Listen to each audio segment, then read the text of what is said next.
изливане на бетонова плоча. Ей тук зад мене, с баща ми изливаме една бетонова плоча като покривче на тази яма.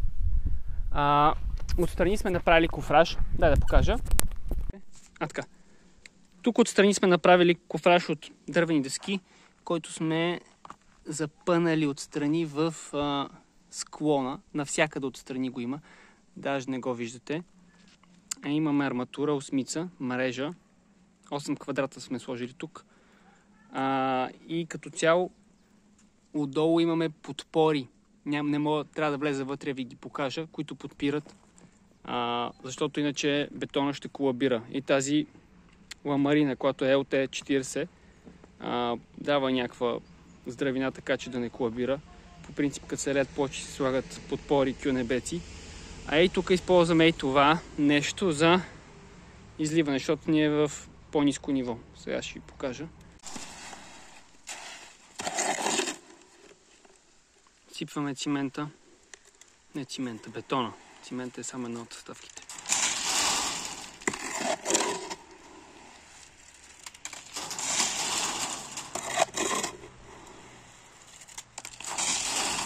Много дупки има долу, докато се попълнат. Ще иде доста. Долу наклонената повърхност.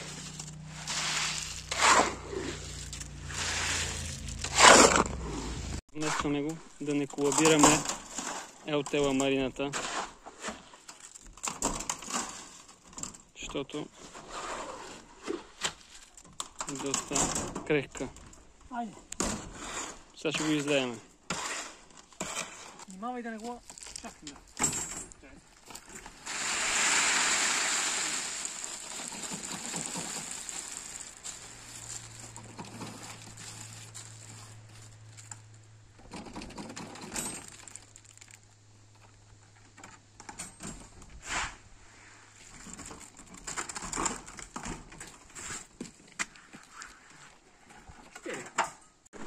Бъркам 13-та количка.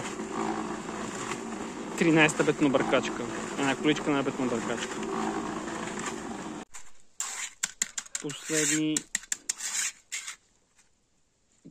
Последно заглаждане и разнасяне.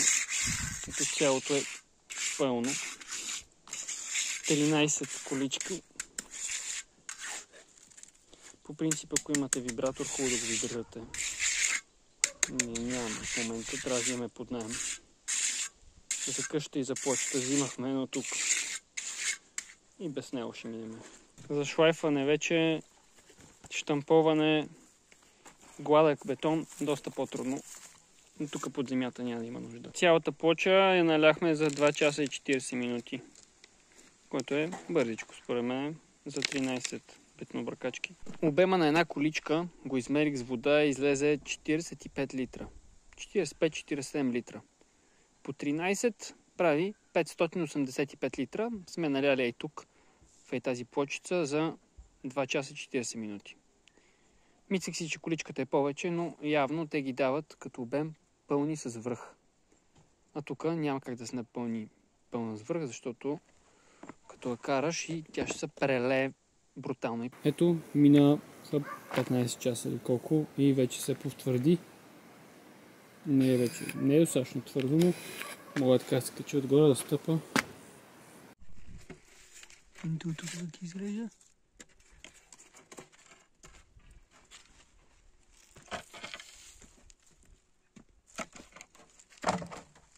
Ето, махнахме и кофража отстрани. Може да видите как изглежда. Само средата не сме го махнали.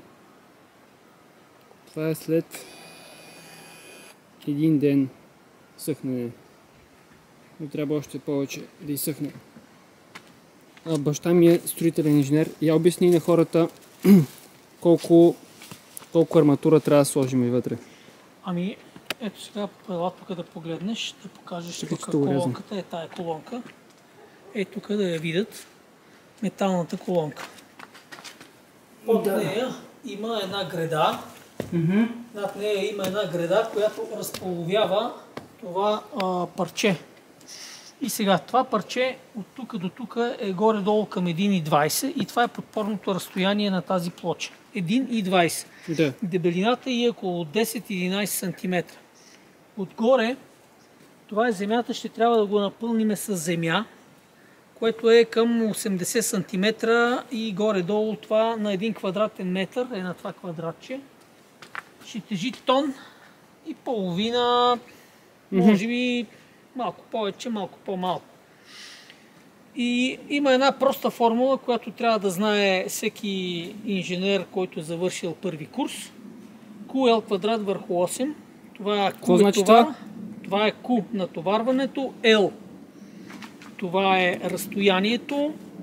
И другото делено на 8. Получаваме въртящия момент, който има вътре тук в центъра. Съответно, този момент го разделяме на височината на плочата минус 2. Делиме го на 3750, каквото е якостта на арматурата на А3. И получаваме колко? Не 2700. 3750 е на А3. На А3. Какво е А3? А3 е къдравото желязо, наречено N. И по тази формулка с този товар, тук на това място имаме необходимост от 0,3 квадратни сантиметра на метър линеен. Ние сме поставили, нахвърляли сме в буквалния смисъл едни мрежи 5 номер 8 на метър, два броя, един на друг, и сме получили 5 квадратни сантиметра. Тоест, ние сме преоразмерили 10 пъти армировката тук. Винаги ли се преоразмерява? Винаги преоразмеряваме, защото това е в полза на всички. На производителите, на проектанта, на ползвателя. На ползвателя най-малко, но и той има полза. На ползвателя е по-скъпо да преоразмерява. Но това е просто по-малко. Колко пъти се преоразмерява? Нормално един път и половина, два, тук ще го правим за нас 10 пъти. За нас 10 пъти. Добре. Колко време съхне плочата? Значи ще почнем да я товариме с пръста поне след 2 седмици. А по принцип колко трябва да съхне? 28. 28 дни по закон ли? Набира до 95% якост. Затова ли като строят блокове слагат по... ако искат да бързат, слагат, не махат кюнебеците, подпорите? Ако много бързат, слагат ускорители и могат да дековрират на 5-6 ден. Но ако много бързат, ако не бързат много, си слагат кюнебеци да си ги подпира. Добре, благодарим ти много. Моля.